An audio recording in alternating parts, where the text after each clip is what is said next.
श्रियकान्ताय कल्याणनिधये निधयेतिनाम् श्रीवेङ्कटनिवासाय श्रीनिवासाय मङ्गलम् लक्ष्मी सविभ्रमालोकसुभ्रूविभ्रमचक्षुषे चक्षुषे सर्वलोकानां वेङ्कटेशाय मङ्गलम् श्रीवेङ्कटाद्रिशृङ्गाग्रमङ्गलाभरणाग्रये मङ्गलानां निवासाय श्रीनिवासाय मङ्गलम् सर्वावयव सौन्दर्य सम्पदा सर्वचेतसां सदा सम्मोहनायास्तु वेङ्कटेशाय मङ्गलम्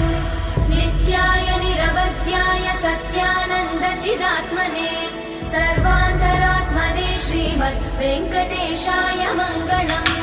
स्वतः सर्वविदे सर्वशक्तये सर्वशेषिने सुलभाय सुशीलाय वेङ्कटेशाय मङ्गलम्।